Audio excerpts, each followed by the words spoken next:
est toujours aussi sympa. Voilà, c'est un personnage universel et intemporel, parce que je rappelle quand même que le premier album est sorti en 1993. Mon Dieu. Voilà, on va continuer cette émission avec votre invité, c'est André Payerne qui va nous rejoindre tout de suite. Dance for me, dance for me, dance for me, oh, oh.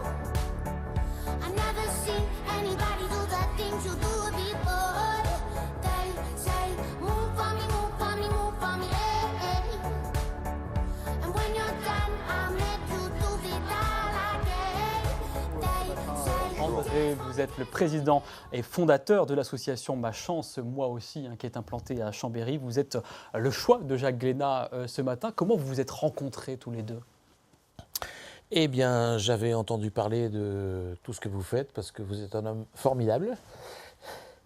Et j'avais pas mal de mes collaboratrices qui disaient ce serait bien qu'on soit partenaire de toutes vos activités.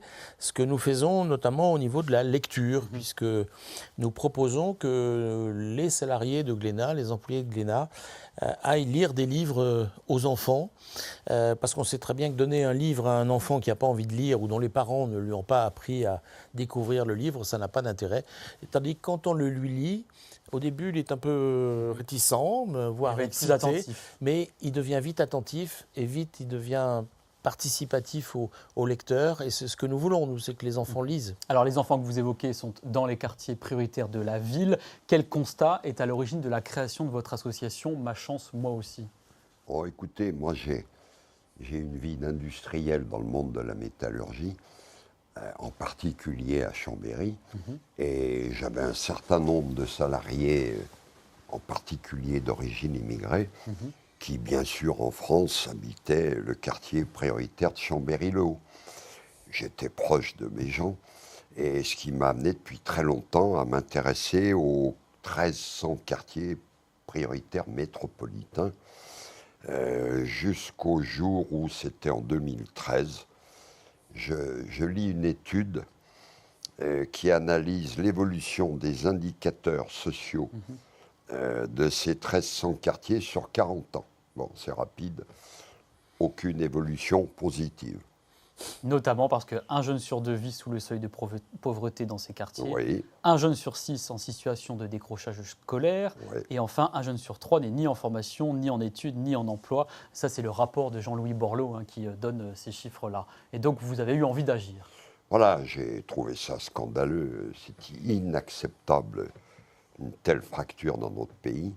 Et j'ai voulu apporter ma pierre pour, lutter contre ce déterminisme social inacceptable, et deux, par ce biais, participer pour apaiser ces quartiers qui devront retrouver dans les décennies qui viennent, faut-il s'en occuper sérieusement, qui devront retrouver une mixité sociale et des activités économiques. Et quelles sont les missions que vous vous êtes fixées pour atteindre ces objectifs-là ? Alors, je suis parti avec des raisonnements d'industriels, donc très simples. On a appris, comme Jacques sûrement, qu'il vaut mieux prévenir, guérir.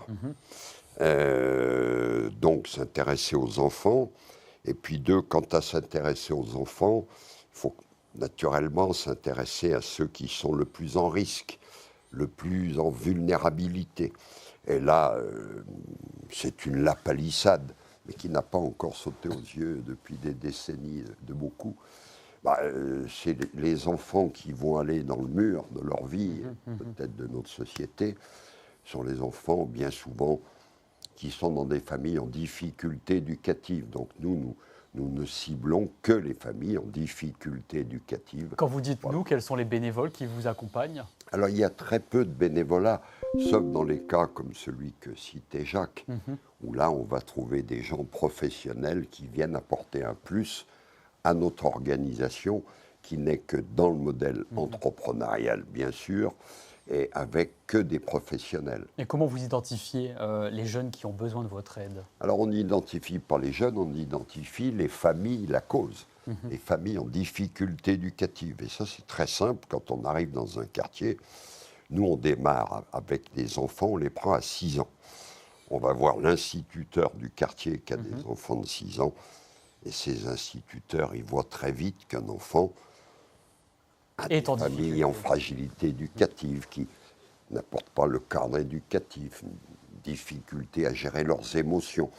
Et c'est l'institut qui va prendre contact avec ces familles pour leur dire allez voir l'association qui démarre, ils vont vous aider pour que votre enfant, dans le long terme, réussisse sa vie. Et donc concrètement, comment vous les aidez? Quel est le coup de pouce que vous leur donnez?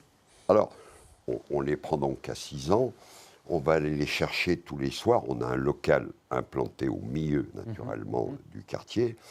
Nos référents éducatifs vont chercher les enfants à l'école, 4 heures, qui est très important, et puis là, la parole un peu se libère, etc.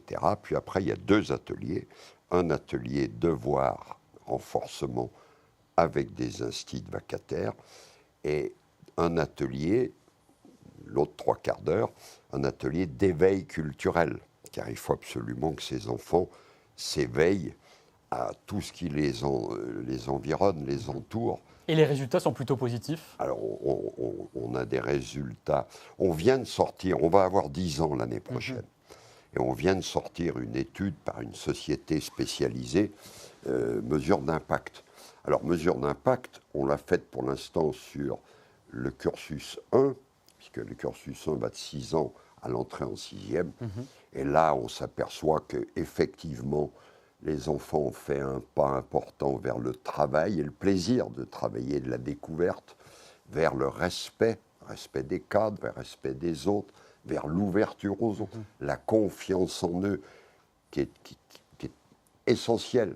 Et la confiance, c'est nécessaire grâce à votre accompagnement, notamment financier, parce qu'il faut des ressources pour les accompagner de cette manière-là. Oui. On peut aller sur votre site internet pour faire des dons, notamment donc machancemoaussi.org pour aller un peu plus loin, et on découvrira les autres actions que vous faites et sur ce site. On arrive à la fin de l'émission, donc je suis désolé, on est obligé d'arrêter cette émission. Merci à tous les deux d'avoir été avec nous. On va se retrouver demain et place à l'humour avec Julien Ville qui sera à nos côtés, un stand-upper lyonnais. À demain.